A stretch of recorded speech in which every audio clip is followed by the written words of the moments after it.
사랑의 하나님, 우리 아버지 감사하고 또 감사합니다. 끊임없이 우리에게 말씀하시고 붙들고 계시다는 것을 강하게 느낄 수밖에 없게 하시니 참 감사합니다. 도무지 헤아릴 수 없는 하나님의 사랑이 있습니다. 왜, 왜 그러셔야만 하는지, 그렇게도 쉽게 잊어버리는, 그리고 배은망덕한 인생들을 계속해서 붙드시고 호소하시고 사랑으로밖엔 풀리지 않는 이 상황들인데, 그 사랑의 깊이와 넓이와 높음이 헤아려지지를 않습니다. 하나님의 그 사랑으로 우리의 심령이 채워질 수만 있다면 이 땅에서 더 바랄 것이 없겠는데, 우리의 소원을 들으시고 응답하시기를 간절히 바랍니다. 예수님에 대하여 묵상할 수 있는 그 자료들을 우리가 마음속에 새기는 시도를 하고 있습니다. 생각할 거리가 있어야 또 생각할 수 있는 것이니, 하나님, 선택하고 부족하지만 혹은 떨리는 발걸음이라도 내딛는 그런 심령들 속에 지혜로 임하시고 능력으로 임하셔서, 하나님께서 지도하시면 학식이 없어도, 학위가 없어도, 연로해도 하나님께서 주시는 능력 안에서 할 수 있다는 것을 경험케 하여 주옵소서. 아버지, 이 시간 우리가 그동안의 기억들을 돌이켜보고 예수 그리스도의 발자취를 한번 적어 보겠습니다.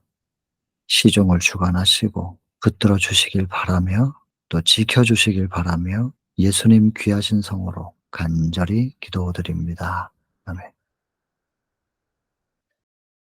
자, 23장 하나님 나라가 가까웠으니, 그 부분은 마가복음 1장 14, 15절 근거를 하는데, 그 성경절만 잘 해석하면 됩니다. 때가 찼고 하나님 나라가 가까웠으니 회개하고 복음을 믿으라, 이렇게 되죠. 때가 찼고는 예언 문제, 예언 부분이고, 하나님 나라, 예수 그리스도, 마음의 천국, 성소 정결, 그리고 회개, 돌이켜보다라고 하는 부분이고, 그리고 복음, 예수님인데요. 로마서 1장 2절부터 5절까지 복음은 하나님의 아들 예수 그리스도에 관한 소식이다 그랬거든요. 그래서 복음은 예수 그리스도, 그리고 믿으라, 그거는 요한복음 1장 12절의 영접, 이렇게 이해하셔야 되겠죠. 그 다음에 24장이죠. 이는 목수의 아들이 아니냐, 그 부분은 누가복음 4장의 14절부터 30절까지인데, 예수께서 규례대로 안식일에 회당에 가셨다고 되어 있습니다. 그래서 예수님도 철저하게 안식일을 구별하시고 회당에 가신 것. 그래서 에덴에서부터 안식일은 창조 때부터 유지되던 것이 쭉 유지되다가, 예수님도 규례대로, 제자들도 규례대로, 사도 바울도 규례대로, 그래서 우리가 하늘 가서도 안식일은 반드시 구별될 것입니다. 그래서 창조 때부터 하늘까지 계속 안식일의 구별됨을 나타낼 수 있고, 그리고 예수님께서 이제 요청을 받으셨죠. 성경 읽어 달라고, 그리고 해석해 달라고. 그게 이제 이사야 61장과 42장을 읽고 해석을 하셨잖아요. 이제 거기서 가난한 자, 또 포로된 자, 눈먼 자, 눌린 자, 이런 사람들에게 어쨌든 구원이 이르러 올 것이다라고 하는 이 해방, 이것을 해석하실 때 모두가 감동을 받았었는데, 일단 이스라엘이 전 세계를 제패하고 또 이스라엘이 전 세계를 제패한 다음에 그냥 군림만 하겠다고 생각한 건 아니었습니다.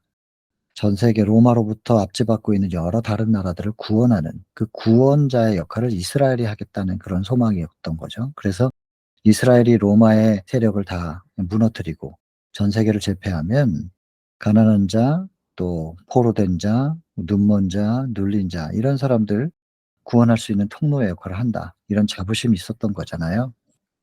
근데 예수님께서 너희가 가난한 자야, 너희가 포로된 자야, 그리고 눈먼 자야, 눌린 자, 이렇게 되니까 이게 이제 갑자기 분위기가 험악하게 바뀌면서, 그리고 예수님을 죽이려고 했고, 그리고 하늘은 예수님을 보호하셨죠.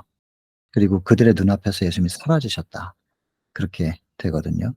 그래서 이 보호도 상당히 이 챕터에서는 우리가 주목이 좀 될 만한 부분입니다. 근데 이제 이 모습을 제자들이 보잖아요. 충격을 받죠. 베데스다와 사내들림부터 시작해서 인제 지도자들로부터 계속 거부당하고, 그리고 요한은 투옥됐고, 그리고 예수님이 침례 요한의 바톤을 받으셔서 전하시기 시작하면서 고향까지 왔는데, 나사렛에서 예수님의 고향에서까지도 이렇게까지 거부당하고 도대체 이분한테 무슨 비전이 있는가? 이분을 따라다녀서 우리가 얻을 수 있는 게 도대체 무엇일까? 심란하죠. 그리고 베드로 같은 사람 결혼도 했고 가정도 있는데 또 이 처가에서 장모님이 고운 눈으로 쳐다보지는 않으셨을 거고 그래 가지고 물고기 좀 잡아서 그동안 집에다가 갖다 주지 못했던 돈도 좀 갖다 주려고. 그리고는 이제 다 흩어져 가지고 물고기 잡으러 간 거예요. 그랬는데 밤새도록 한 마리도 못 잡는 얘기가 25 장에 나오는 거죠. 그리고 예수님께서 해변을 걸으셨고 그게 우연히 밤새도록 물고기 한 마리도 못 잡은 배가 돌아오는 그 자리를 딱 예수님께서 우연히 만나신 걸까? 그렇지 않습니다. 이거는 계획적으로 예수께서 그리하셨고 이제 배경을 쭉 머릿속에 그려지시죠. 특별히 이 25 장을 통해서 그리는 훈련이 하기가 좀 좋은 챕터입니다. 해변에 찍힌 예수님의 발자국 그리고 배가 돌아오고 있고 딱 그 한 지점에서 예수님과 그 배가 만나는 장면 그리고 사람들이 모여서 예수님께 말씀을 듣고 예수님은 배 위에 올라가시고 배는 흔들흔들하면서 거기서 설교하시고 이런 장면을 이제 해가 뜨고 있고 반짝이는 물결 이런 장면들을 이제 천사들이 내려다보고 있는데 굉장히 기뻐하는 그 환하게 빛나는 천사의 얼굴이 보이고 이 모든 장면을 화이트 부인이 보고 글로 썼습니다. 이것이 이제 잘 그려지는 챕터죠. 이 본문 성경절은 4:1호입니다. 4:1호. 4 장, 1 장, 5 장. 그렇고 이 챕터에서는 가장 주목될 만한 부분은 인제 순종이죠. 제자들이 낙담했을 때 밤새도록 인제 자기 방법으로 어쨌든 삶을 이 비전을 다시 찾아보려고 했는데 아무것도 잡히지 않는. 그럼 기적은 그물이 찢어질 정도로 잡힐 때부터가 아니라 밤새도록 한 마리도 못 잡을 때부터 기적입니다. 여러분 이스라엘 백성들 광야에 있을 때 모세가 손을 들면 이기고 모세가 손을 내리면 지는 이게 말도 안 되는 얘기거든요. 근데 하나님의 손에 한번 붙들린 하나님의 백성들은 인간의 힘을 의지했을 때는 안 되게끔 하시는 거예요. 그리고 하나님께 매달리면 뭐 도저히 안 될 일도 되게 하시는 것이고 이것이 하나님 모르는 사람들과 하나님을 알고 살아가는 사람들의 큰 차이입니다. 밤새도록 그물질했는데 물고기 한 마리도 안 잡혀요. 베드로가 어부 생활 평생 동안 이런 적이 없지요. 굉장히 유능했는데. 그때부터 기적이에요. 그리고 예수님은 대낮에 깊은 곳으로 가서 그물을 던지라 했고 베드로 입장에서 어부로서의 전문가의 입장에서는 말도 안 되는 일이었는데 그 말도 안 되는 요구에 응하죠. 왜냐면 누가복음 5장 5 절에 보면 밤이 맞도록 그물을 내렸지만 수고했지만 얻은 것이 없습니다. 그러나 말씀에 의지하여 그물을 내리리이다. 여기서는 믿음을 강조합니다. 말씀에 의지했다. 믿음을 강조하는데 시대소망 25 장에는 베드로는 예수님을 사랑하였기 때문에 예수님을 사랑하는 마음으로 그물을 내렸다. 순종할 수 있었다. 여러분 그래서 성경과 이 시대소망을 합쳐서 생각해 보면 믿어서 믿음과 사랑으로 순종할 수 있었다. 이렇게 되잖아요. 그래서 여러분 순종은 철저하게 믿음과 사랑으로만 될 수 있는 일입니다. 우리의 의지로 순종하는 게 아니고 믿음과 사랑으로 된다는 거. 그래서 나중에 74 장에 보면 겟세마네가 나오는데 예수님도 순종하고 싶지 않았어요. "할 수 있으면 이 잔이 나에게서 지나갈 수 있게 해 주십시오." 이렇게 기도하시잖아요. 나중에 보게 되겠지만. 그러나 "내 뜻대로 마시고 나의 원대로 되지 말고 아버지의 뜻과 바람대로 되길 바랍니다." 이렇게 기도하시거든요. 여러분 왜 그럴 수 있었느냐? 내가 이 잔을 안 마시면 인류가 다 죽어요. 인류에 대한 사랑. 그리고 인류가 멸망받았을 때 우리 아버지는 얼마나 슬퍼하실까. 그 하나님 아버지에 대한 사랑. 이 사랑 때문에 예수님이 순종하실 수 있었던 거예요. 예수님도 거부하고 싶으셨어요. 그러나 그 잔을 기꺼이 드시죠. 여러분 우리도 똑같습니다. 우리가 순종할 수 있는 것은 사랑으로만 순종할 수 있습니다. 의지로 하는 게 아니라 사랑하니까 그 사랑 때문에 순종이 되어지는 겁니다. 그런데 그 사랑이 어떻게 이루어지느냐? 사랑의 대상이 내 마음에 와야죠. 내 마음에 영접되고 그분과 깊은 교제를 하면 할수록 사랑하게 되고 결국 그 사랑이 깊어지면서 순종은 자연스럽게 되어지는 거란 말이에요. 그게 25장 얘기예요. 그랬더니 아시는 것처럼 뭐 그냥 만선을 하지요. 그때 베드로 자기 속에 있었던 그 불신 고백하고 죄송하다고 회개합니다. 그러면서 나를 떠나소서 그러면서 다리는 꼭 붙잡고 있는 장면이 있었잖아요. 그때 예수께서 나를 따르라고 그때 부르셔요. 그랬더니 그 만선되어 있는 배를 놓고 물고기 없는 배 아니고 잔뜩 물고기 가득 차여져 있는 그 배를 놓고 따르거든요. 더 이상 배에 물고기가 얼마나 가득 차 있느냐, 그 물고기 팔면 돈을 얼마를 벌 수 있다 이런 게 지금 관심이 없어요. 모든 것을 온 세상 만물을 주관하시는 하나님을 만난 거예요. 그래서 어쩌면 우리가 가장 성공했을 때 그것을 딱 놓게 하실 수도 있겠다는 생각이 듭니다. 가장 모든 것이 충만하고 가득 채워졌을 때 '내가 이걸 너한테 줬잖아. 이 모든 것들을 주관할 수 있는 창조주 하나님이라는 거 인제 인정하겠지? 네 힘으로 한 거 아니잖아. 대낮에 깊은 데서 그물 던졌는데 어떻게 물고기가 이렇게 많이 잡히냐. 있을 수 없는 일이잖아.' 가장 최고의 정점에 올랐다고 생각할 때 '이것이 내가 한 게 아니라 하나님께서 하신 것이다.'라고 하는 것을 드디어 깨달을 때 가장 풍요로운 만선되어 있는 그것을 기꺼이 놓을 수 있겠느냐라고 우리에게 요구하실 수도 있겠구나라는 생각이 들더라고요. 이건 그냥 제가 들은 음성을 그냥 고백적으로 얘기하는 겁니다. 자, 그래서 25 장은 이렇게 이제 해변에서 부르셔 가지고 다시 이제 시작하는데, 그러면 우리가 메시아를 만났다 할 때 그 14 장의 그때의 부르심은 본격적인 제자의 부르심이 아닙니다. 굳이 구별하자면 이제 뭐 교인이 됐다고 할 수 있겠죠. 그리스도인. 그리고 지금은 인제 헌신한 제자로서. 근데 제자는 완성된 상태가 아니기 때문에 교육받아야 되는 상태입니다. 그리고 나중에 85 장에 가서 이제 사도로서 안수하시면서 3번 부르시는 거예요, 3 번. 14 장에서 1 번, 25 장에서 1 번, 85 장에서 1 번. 85 장이 다시 한번 바닷가에서거든요. 그래서 3 번의 부르심이 있었습니다. 그럼 우리는 어디쯤에 있는가? 첫 번째 부르심에 응했는가? 두 번째 응했는가? 세 번째 응했는가? 예, 스스로 한번 보시면 됩니다. 마지막 때를 살아가는 사람들은 이 세 가지 부르심을 다 받을 거니까 우리는 지금 우리 시대는 이 세 가지를 다 받을 생각하고 계셔야 돼요. 나는 어디까지 부르심을 받았는가? 그 말은 어디까지 드릴 수가 있게 되었는가? 그거거든요. 드릴 수 있는 것만큼 부르시니까. 그다음에 인제 어쨌든 제자로 부름을 받고 간 곳이 가버나움입니다. 26 장. 여기서는 예수님에 대해서 이렇게까지 상세하게 많은 분량을 할애해서 묘사한 챕터가 흔하지 않죠. 그래서 제가 그때 17 단계로 정리를 좀 했었죠. 요거 기억하실까요? 첫 번째, 예수님은 진리를 전하실 때 언제나 하나님의 말씀을 근거로만 하셨습니다. 오직 말씀으로만 진리를 제시하셨습니다. 그 외에는 비유죠.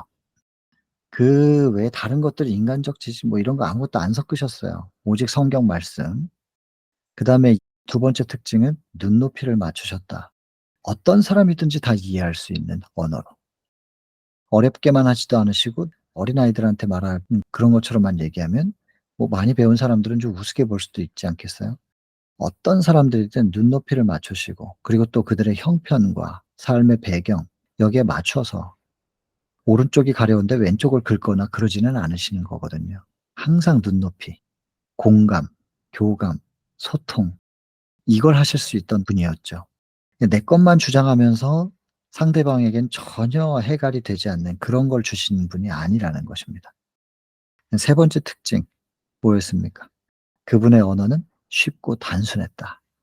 쉽고 단순해서 누구든 다 알아들을 수 있었는데 그 쉽고 단순한 그 가르침 안에 깊은 의미가 담겨 있었고 뭐 철저한 논리가 있었다는 것입니다. 그래서 합리적이지 않거나 비논리적이거나 그러지 않았습니다. 그리고 그분의 음성은 그렇게 쉽고 단순하게 가르치셨지만 권세 있는 자와 같았다. 그 깊은 이제 묵상을 통해서 이렇게 가르침에 나왔겠죠. 그다음에 네 번째 특징은 그분의 언어에 대해서 좀 더 구체적으로 표현하는데 세련되고 깨끗했대요. 그래서 천박한 단어와 표현을 안 하셨던 것입니다. 깨끗하고 세련되게. 그리고 다섯 번째 특징은 음악의 선율과 같았다고 아주 제가 제일 부러워하는 목소리가 음악의 선율같이 쭉 부드럽게 그냥 나오는 거예요, 맑게. 그리고 흐르는 물소리와 같았대요. 얼마나 부드러웠으면. 청량감이 있었겠죠? 그 흐르는 물소리처럼. 그리고 일곱 번째는 격정적이기보다는 진지하게 말씀하셨다. 그분의 인제 말씀하시는 스타일이 그렇다는 거죠. 그리고 여덟 번째 특징은 하늘을 얘기하고 복음을 이거는 관념적인 거 그리고 추상적인 것 같으나 이상에 대한 것만 얘기하는 것이 아니라 그것이 철저하게 현실과 연결될 수 있도록. 그래서 이상적인 걸 얘기하지만 이 말씀을 듣는 사람들이 이 땅에서의 그들의 의무 더 잘 이행할 수 있도록 연결시켜 줬다는 거예요. 근데 이상주의자들 보면은 전혀 현실과는 상관없는 그 이상적인 얘기만 하는 사람들 있잖아요. 그리고 말 잘하고 그림은 잘 그리는데 뭔가 이렇게 비전을 제시하긴 하는데 이 땅에서 아무것도 이뤄내지 못하는 이런 사람들도 좀 있단 말이에요. 그런 사람들 몽상가죠, 몽상가.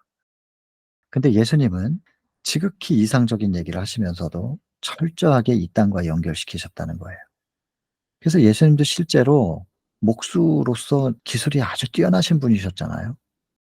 이 땅에서의 의무를 무시하면서 이상만 생각하는, 말만 하는, 그림만 그리는 그런 분이 아니었다는 겁니다. 그래서 예수님의 가르침을 받은 사람들은 더 성실하게 이 땅에서의 자기에게 주어진 의무를 이행할 수 있었던 그런 가르침이었다는 겁니다.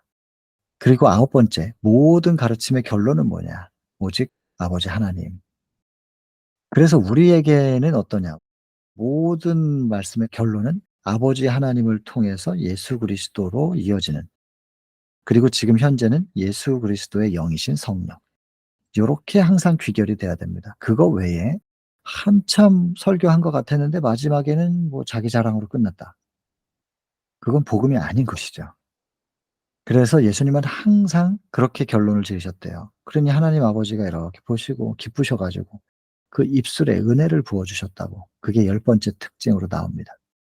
예수님이라서 잘 가르치신 게 아니고 하늘이 예수님의 입술에 은혜를 부어 주셨다. 이런 표현이 있잖아요. 그리고 열한 번째는 이런 은혜를 받으셔서 그랬는지 예수님은 공핍한 자나 혹은 편견을 가진 자나 어떤 사람들을 만나시든지 그 사람들을 감동시킬 수 있는 재주가 있으셨다고 그렇게 기록되어 있습니다. 도대체 이 경지는 어떤 경지일까? 너무너무 이런 복음의 통로로서 이런 예수님의 재주를 저도 좀 활용할 수 있게 되기를 바라는 마음이 간절해지죠. 그리고 열두 번째, 예수님이 비유를 잘 쓰셨어요. 왜냐하면 일상에 우리가 흔히 볼 수 있는 사물들을 통하여 비유로 그 속에 의미를 부여해서 사람들이 예수님이 안 계셔도 그 사물을 보면 어린 양을 보면 뭔가 떠오르고 목자를 보면 떠오르고 무화과 나무를 보면 떠오르고 뭔가 이렇게 일상에서의 내 눈에 닿는 사물들을 볼 때마다 예수님의 말씀이 떠오르게끔 항상 가르침을 주시면서 비유로 일상의 사물들에 연결시켜 놓으셨던 것입니다. 그래서 열세 번째 특징이 뭐냐면 사색가들이 그 예수님의 강의를 들으면 경탄했다. '어떻게 저렇게 표현할 수 있을까? 저런 식으로 강의할 수 있을까?' 경탄했다. 그렇게 돼 있죠. 그리고 인제 14 장에선 예수님의 외모에 대해서 그 외모가 뭐냐면 그분이 항상 온유하셨고 화평의 분위기였고 차분하시면서도 온화하시면서도 항상 뭔가 밝은 그런 분위기였대요. 침착하고 차분하고. 15 번째 특징이 뭐냐면 그분의 그 표정과 음성을 통해서 그 항상 그게 사랑이 그렇게 표현이 되셨다는 거죠. 근데 16 번째 보면은 예수님이라 할지라도 그분의 외모와 말 속에서 그렇게 동정과 친절의 말이 나가지 않았으면 그렇게 많은 사람들을 예수님께로 이끌지 못했을 것이라고 기록되어 있습니다. 그리고 17 번째 특징은 말씀을 집회하다 보면 지난번에 왔던 사람이 또 와서 앉아 있으면 그렇게 기뻐하시고 마음을 아예 닫아 놓고 이제 트집만 잡으려고 앉아 있는 사람들을 보면 얄밉고 화가 나시는 게 아니라 가슴 아파하시는 그런 예수님을 묘사하면서 가버나움에서 그 챕터가 쭉 이어지죠. 여러분 이 17 단계는 한번 외워 보시면 좋겠습니다. 제가 불어 이걸 외웠고 그리고 계속 이 17 단계의 예수님을 자꾸 생각하려고 시도합니다. 자꾸 하다 보면 언젠가 나도 예수님처럼 그렇게 온화하고 화평한 온유한 그런 분위기가 나에게서 발산될 수 있지 않을까. 언제나 표정과 말, 외모와 음성을 통해서 동정과 친절과 사랑이 표현될 수 있지 않을까. 그리고 시덥지 않은 세상 얘기 말고 오직 진리를 표현할 때는 하나님의 말씀으로 진검승부할 수 있는 사람, 절대로 이걸 놓치지 말자. 부터 시작해 가지고 그러나 비유를 어떻게 적절하게 활용할 것인가. 이런 걸 자꾸 예수님의 특징들을 인제 외워서 묵상하면서 제 자신에게서 이 복음의 표현이 이런 식으로 이루어질 수 있게 되기를 기도하는 거죠. 여러분들도 한번 요 17 단계의 특징들은 좀 한번 외워 보시면 좋겠다는 생각이 듭니다. 자, 그리고 이렇게 이제 말씀으로 하실 때 사단이 이걸 방해하기 위해서 이제 귀신 들린 사람을 집어넣잖아요. 그리고 여기에 인제 대쟁투, 여기서 제가 많은 부분을 할애해서 말씀드렸는데, 사람들이 예수님의 말씀 때문에 굉장히 집중하고 있을 때 귀신 들린 사람을 내쫓아 버리면은 능력까지 보여주는 거기 때문에 사단이 완전히 대패하는 거예요. 근데 그걸 사단이 알면서 귀신 들린 사람, 자기가 점령한 사람을 거기에다가 집어넣겠느냐. 이거 사단이 바보가 아닌데. 근데 사단은 절대로 예수님이 그 사람을 구할 수 없을 것이라는 확신이 있었던 거예요. 왜냐하면 귀신 들린 그 사람이 동의하지 않으면 예수님이 함부로 못 고쳐요. 그 사람이 원하지 않는데 능력을 행사하실 수 없단 말이에요. 그리고 그 사람이 당사자가 원하지 않는다면 중보자라도 있어야 돼요. 그래야 하늘의 대쟁투의 그게 법칙이니까. 그거 아니면은 그냥 하나님께서 '아 이게 지저분해졌네. 이 컴퓨터에 무슨 바이러스가 들어왔네. 포맷시켜 버리자.' 그러면서 싹 포맷시키고 다시 깨끗하게 깔아 버리는 것처럼 우리를 다시 원상태로 그냥 리셋시키면 되는 거예요.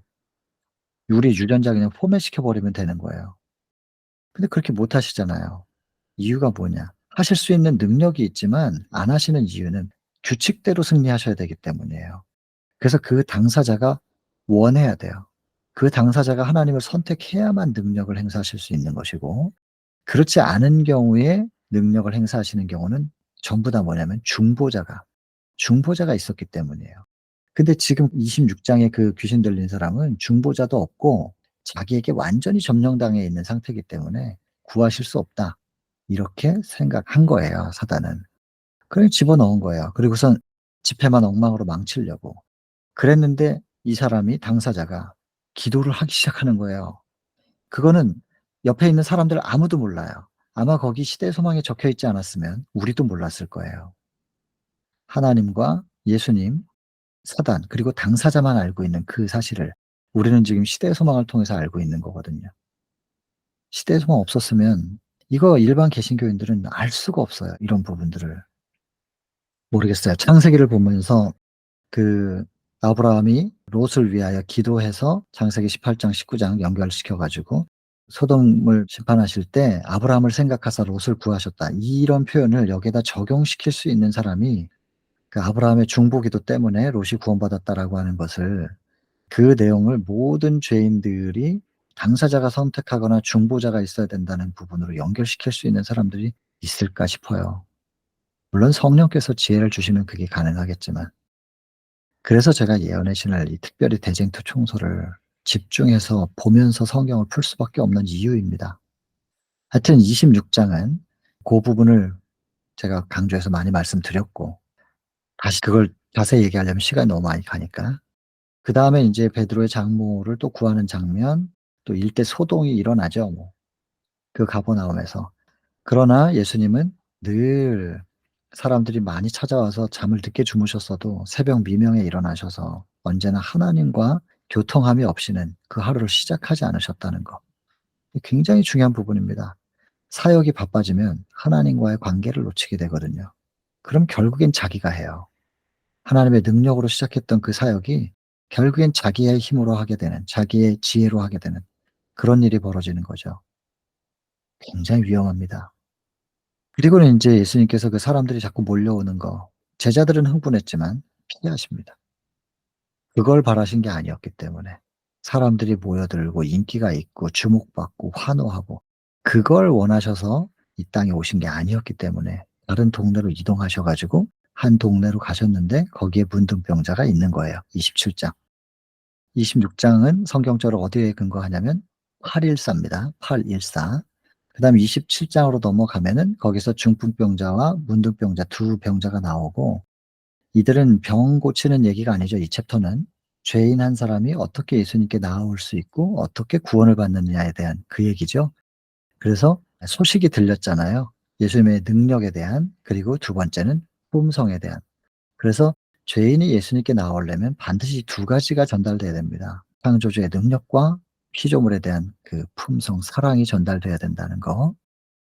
그리고 인제 와서 그리고 확인하고 구원받는 이야기, 그 이야기입니다. 그리고 여기서는 또 우리가 주목해야 될 부분은 먼저 나와서 예수님을 만나고 있었던 사람들이 어떤 역할을 했는가. 문둥병자도 중풍병자 케이스도 똑같은데, 그 두 병자가 예수님을 만나도록 안내해 주기보다는 오히려 방해하는 역할을 했습니다. 막는 역할을 했거든요. 혹시 지금 우리는 먼저 예수님을 알고 있었던 사람들이잖아요. 우리보다 나중에 오시는 분들에 비해서는. 그렇다면 우리가 우리의 뒤에 오시는 분들을 예수님께 딱 연결시키는 역할을 지금 하고 있는가, 아니면 눈살 찌푸려뜨리게 하는 그런 역할을 하고 있는가. 우리 자신을 돌아보게 합니다. 깊이 돌아봐야 될 부분입니다.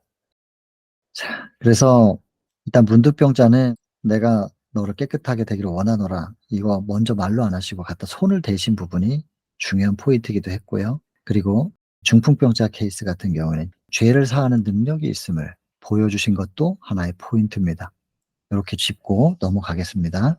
그러면 27 장은 성경절이 8, 9, 마태복음 8 장, 9 장, 그리고 마가복음 1 장, 2 장, 그리고 누가복음 5 장입니다. 그다음에 28 장으로 넘어가면 이제 문둥병에 걸리진 않았지만 문둥병자 같은 취급당했던 직군, 그의 세리였습니다. 레위 마태. 제자로 부르셨고 상당히 또 소동이 일어나죠. 근데 마태 너무 기뻐 가지고 식사 초대하고, 세리가 잔치를 베푸니까 세리 친구들이 왔지 않겠어요? 다 세리예요.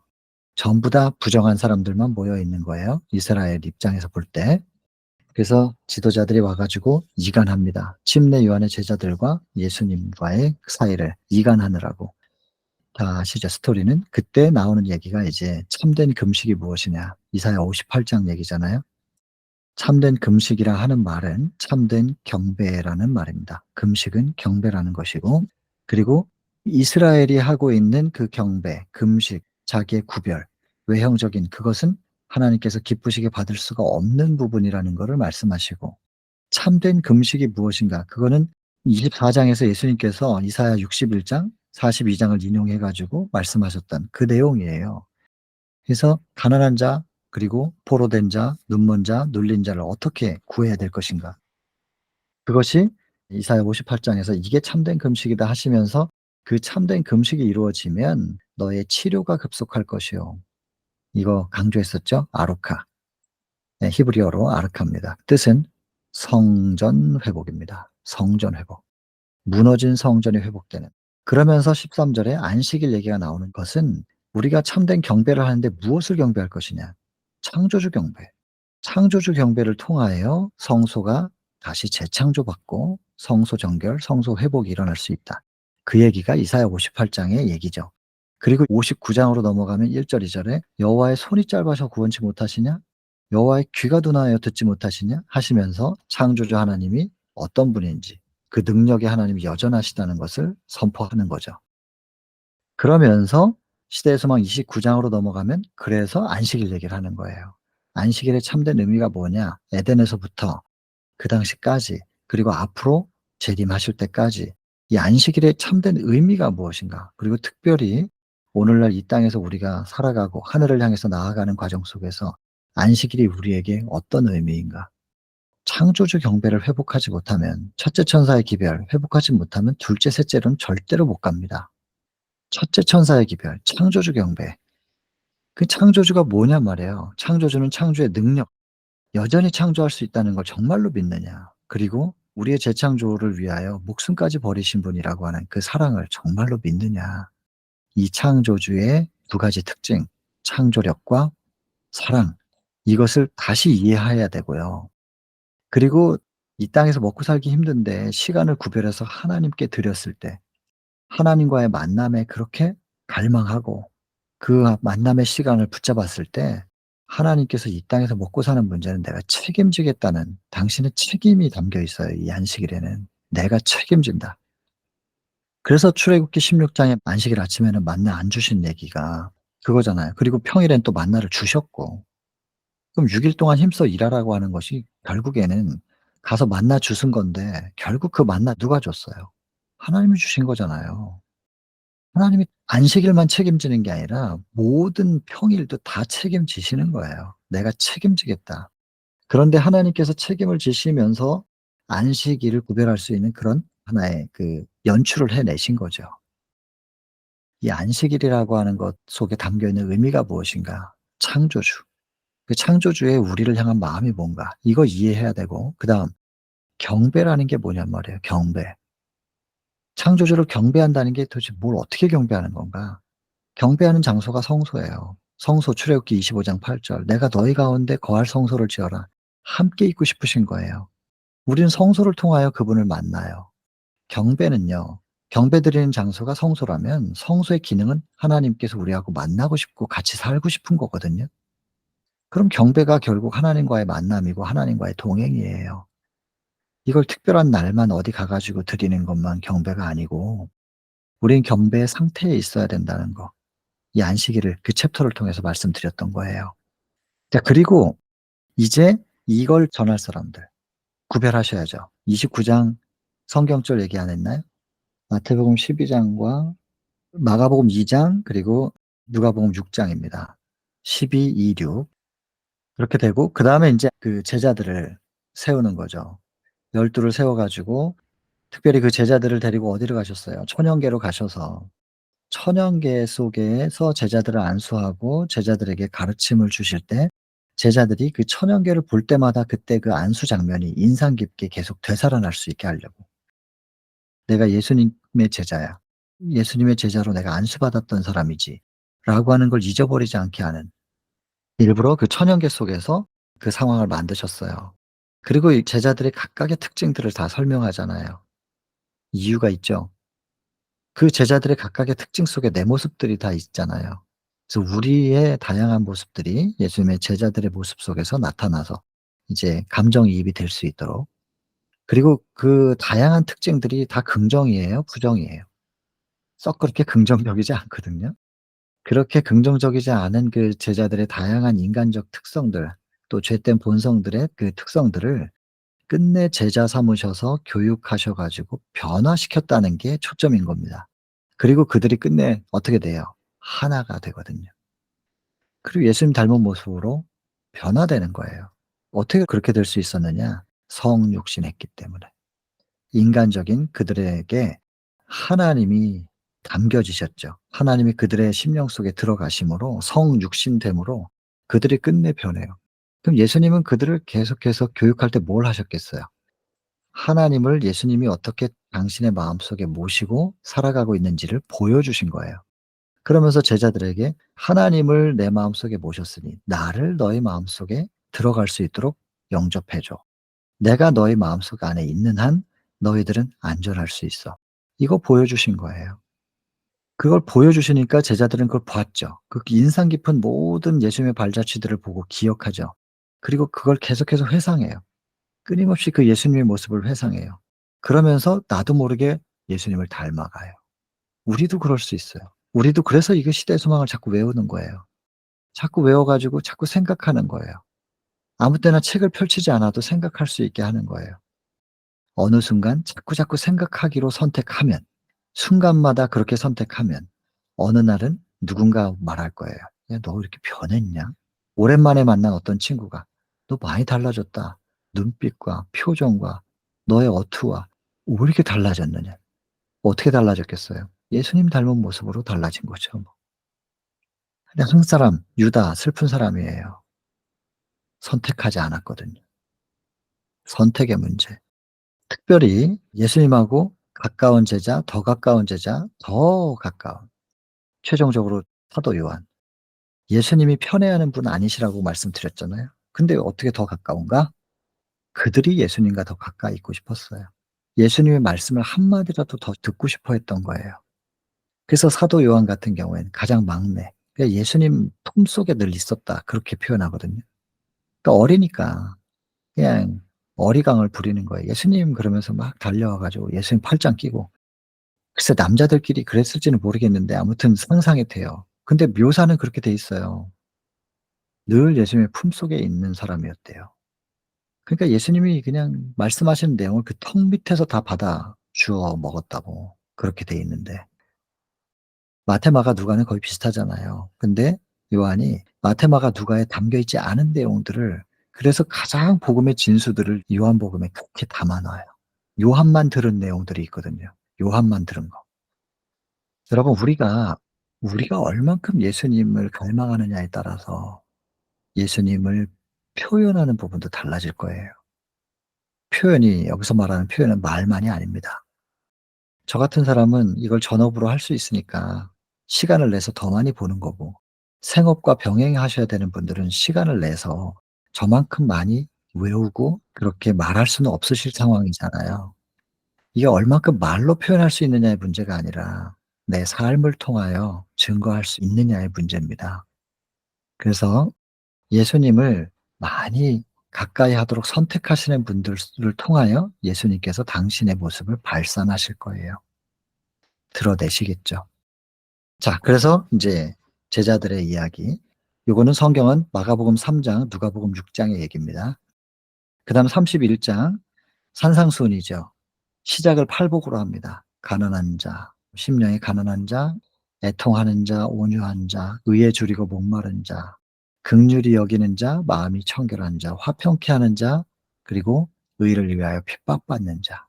천국이 저희 것이며로 시작해서 천국이 저희 것이다라고 마무리를 짓습니다. 팔복. 정로의 계단에 단계하고 같습니다. 그 구성이 좀 다를 뿐이지 본계가 똑같습니다. 결국엔 천국이 저희 것이다. 주 안에서 기뻐함. 이렇게 정로의 계단 13 장과 딱 결론이 같거든요. 과정도 같고. 그런데 이 천국, 마음의 천국, 우리가 하늘에 옮겨지기 전에 먼저 이 땅에서 우리의 심령 속에 이루어질 그 마음의 천국 말입니다.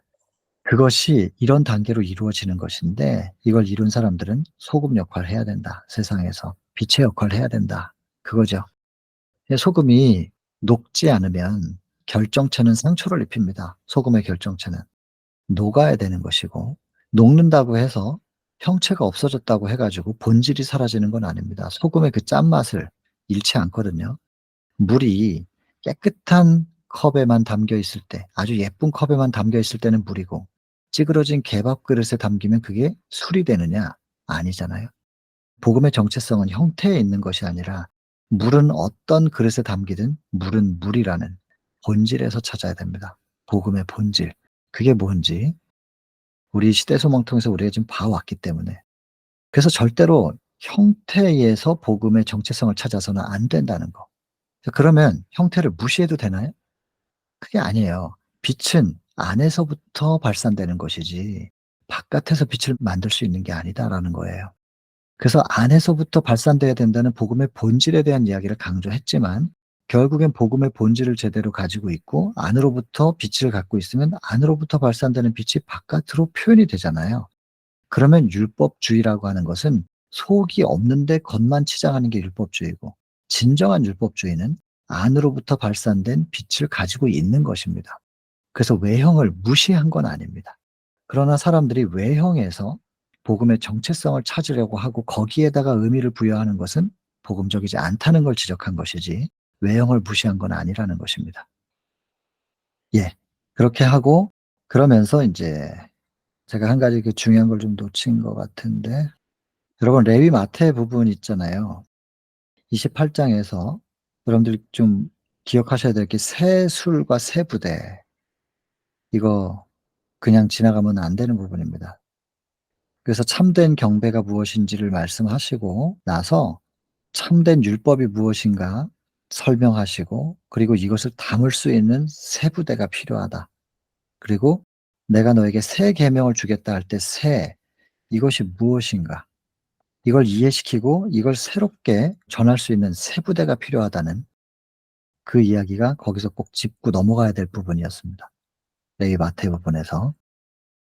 그래서 이 산상수훈은 이런 팔복과 그리고 소금과 빛의 역할 쭉 설명들을 하시고 나서 이 모든 것들이 우리 안에서 이루어질 수 있게 해 주시는 분, 성령을 강조하면서 마무리가 되는 겁니다.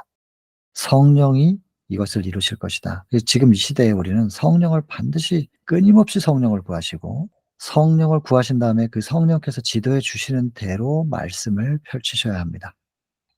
성령 없이 성경 공부하면 큰일 나요. 그럼 사단이 되는 거예요. 사단은 성경 박사죠. 지구상에 사단보다 더 성경을 잘 알고 있는 존재는 없을 거예요. 사단은 그런 존재입니다. 성경을 완전히 박사죠 뭐. 근데 성령의 지도하심 따라 성경을 보지 않았기 때문에 사단은 성경이 증거하는 예수 그리스도, 또 그 예수 그리스도가 증거하시는 하나님의 품성하고는 거리가 멀어요. 그래서 성령을 통하여 말씀을 보면 하나님의 빛, 그것을 발산할 수 있게 되는 것이지요. 그래서 성령 없이 성경을 잘 알면 그건 사단이에요. 성령과 함께 말씀을 잘 아셔야 되는 거죠. 그래서 이 마음의 천국이 그럼 어떻게 우리 속에서 이루어질 수 있느냐? 32장 백부장 챕터는 가장 핵심은 믿음인 겁니다. 믿음. 이스라엘 중에 이러한 믿음을 보지 못했다. 기이하다, 놀랍다. 예수님의 인성이 놀라실 만한, 그게 뭐냐면 믿음. 왜냐하면 그 챕터에는 두 가지 사건이 있는데, 백부장 사건과 나인성 과부의 죽은 아들 살리는, 병 고치는 장면과 사람 살리는, 훨씬 더 인간적으로 볼 때는 죽은 사람 살리는 것이 큰 사건인데, 그것을 초점으로 두지 않고 백부장이라고 제목을 붙인 이유는 백부장의 그 믿음, 예수님을 놀라게 할 만큼 백부장이 보여준 그 믿음을 강조하고 있는 것입니다. 그리고 누구든지 간에 예수님께 나아올 수 있는 자격은 오직 하나, 예수님이 필요합니다. 사도 바울처럼 오라 나는 공고한 사람이로다. 누가 나를 이 사망의 몸에서 건져낼까? 예수님밖에 없구나 하면서 예수님을 필요로 하는, 내 힘으로는 정말로 안 되는 거였구나. 오직 예수구나라고 하는 것을 깨닫고 예수님을 필요로 하는 심령이라면 누구든지 간에 예수님께 나아올 수 있다. 자격이 있는 것이다. 그런데 그걸 설명하시고 나서 그건 우리 입장이잖아요. 근데 예수님께서 사실은 근데 그건 너네 입장이지만 나는 아무도 요청을 안 했는데도 예수께서 그 나인성 과부에게로 가셔 가지고 울지 말라고. 그 예수님이 어디 있는지도 몰랐기 때문에 이 사람들은 예수님 찾을 생각도 못 했는데 딱 오신 거예요. 그리고는 울지 말라, 슬퍼하지 말라, 위로하시고 곧 기쁘게 해 주실 거면서 그 슬픔을 기쁨으로 바꾸실 거지만, 그러나 지금 당장 슬퍼하는 그 과부를 위로하지 않을 수가 없으셨던 예수 그리스도의 사랑, 그 동정하시는 예수님의 가슴, 그 마음, 그것을 보여주고 있습니다. 그리고는 모르면 모를까 예수님을 딱 만나고 나니까 갈망하죠. 뭘 갈망하겠어요? 아들 살아나면 좋겠다고 갈망할 수밖에요. 살려 버립니다. 능력을 베푸시고. 그러니까 이 두 사건은 초점이 인간적으로 볼 때는 병 고치는 거냐 사람 살리는 거냐, 어떤 게 더 크냐. 하나님한테는 그게 아무것도 아니에요. 둘 다. 둘 다 아무것도 아니고 하나님 입장에선 너희가 나를 믿느냐 안 믿느냐 그것만 보시는 거예요. 인간적으로 볼 때나 사건이 큰 거지 어떤 이적이 크냐 적냐 이거 따지는 거지. 하나님 보시기에는 그냥 믿음의 분량밖에는 관심 없으세요. 그리고 인간적으로는 하나님께 나아올 수 있는 뭔가를 구할 수 있는 자격이 이런 것이다라고 주시면서도, 그런데 너희가 구하기 전에 이미 내가 너희의 필요를 안다. 이미 아시고 오시는 거예요. 필요를 이미 아시고. 그러니 우리는 필요해서 주님을 찾고, 주님은 우리의 필요를 이미 아시고 우리 앞에 나오고. 너무나 필요해 가지고 딱 고개를 돌려봤더니 이미 와서 딱 거기 계시는 거예요. 언제 와 계셨어요? 흐뭇하게 웃으시겠죠. 네가 나를 필요로 할 줄 알고. 이렇게 만나지면 이게 얼마나 아름답겠냐 말이에요. 이 32장에서 그 모습이 그려집니다. 33장, 안타깝게도 신과 함께 30년을 살았던 사람들이 예수님의 신성을 못 알아보죠. 특별히 형제들 얼마나 딱해요. 그리고 마리아를 이용해 가지고 예수님의 사역을 인제 좀 중단시켜 보려고 시도하는 그 얘기잖아요. 근데 왜 그렇게 시도가 되었느냐? 귀신 내쫓은 사건 때문에 사단의 영으로 움직인다. 그래 가지고 '아 혹시 예수님이 귀신 들린 거 아닌가? 이성을 잃어버린 거 아닌가?' 하면서 염려를 하는 거예요. 그러니까 이 부분에서 우리 구별할 수 있어야 됩니다. 사단의 영이냐 성령의 역사냐. 이걸 구별할 수 있어야 되는데 성령께서 역사하신 것을 사단의 영이라고 그래 버리면 성령께서 하실 수 있는 일이 없다는 거예요, 그들에게. 여러분, 이 성령의 역사 부분 이거 잘 구별하실 수 있어야 됩니다. 이거 구별할 수 있는 기준은 복음의 중심을 일단 잡고 계셔야 돼요. 그래야 이것이 사단의 역사인가 아니면 성령께서 역사하신 것인가 구별하실 수 있게 됩니다. 이거 복음의 기준 잘못 잡고 있으면 성령이 역사한 거를 사단이라고 말할 수도 있고 또 사단이 능력을 베푼 것을 진짜 성령이 하신 것이라고 하면서 그 능력을 따라갈 수도 있는 거니까 대단히 위험합니다. 기준 잡고 계셔야 돼요. 기준은 오직 말씀. 말씀을 통하여 하나님이 어떤 분이라고 하는 것을 알고 있다면 '아 하나님은 이러실 리가 없지. 하나님이 이런 식으로 하실 리가 없지.' 이게 느껴지고 그러면 그때 뭐 느낌 따라가는 게 아니라 느껴질 때 말씀으로 확인하는 거예요. 그때 확신이 딱 생기면 '아 이건 확실히 하나님의 성령이 아니었다.' 구별할 수 있을 겁니다. 그래서 성령을 거부하는 자들에 대한 경고가 있었고 또 성령을 통해서 감동을 받고 거듭남을 경험했지만 그러나 등한히함으로 성령을 놓친 사람들에 대한 이야기가 언급이 됐었습니다. 그리고 그것이 충분히 언급되고 나서 이제 예수님의 형제들이 찾아온 이야기로 넘어가잖아요. 그리고는 그랬더니 예수님께서 "누가 내 형제냐."고 그러면서 거기 예수님 곁에 같이 있는 제자들을 지목하면서 "하나님의 뜻대로 하는 사람들이 내 형제고 내 모친이다."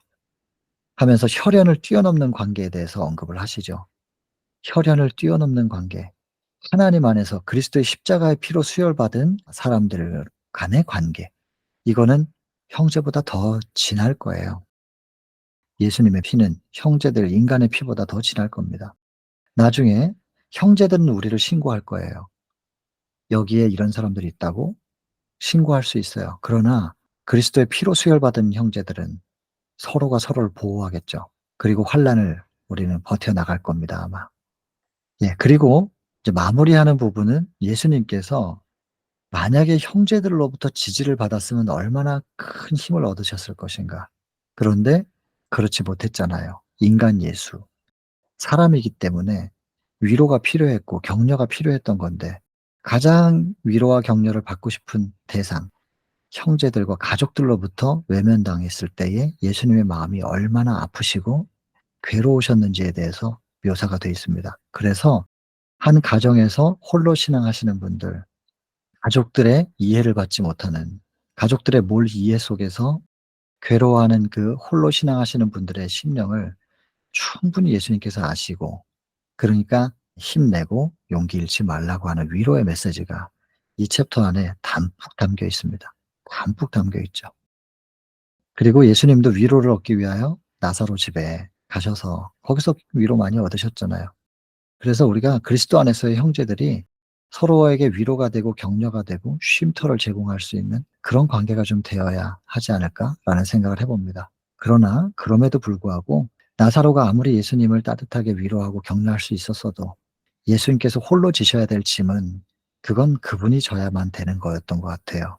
그래서 때로는 리더로 서 있는 사람들, 지도자로 서 있는 사람들이 '아무에게도 이해받지 못하는구나.'라는 것 때문에 힘들 때가 있지요.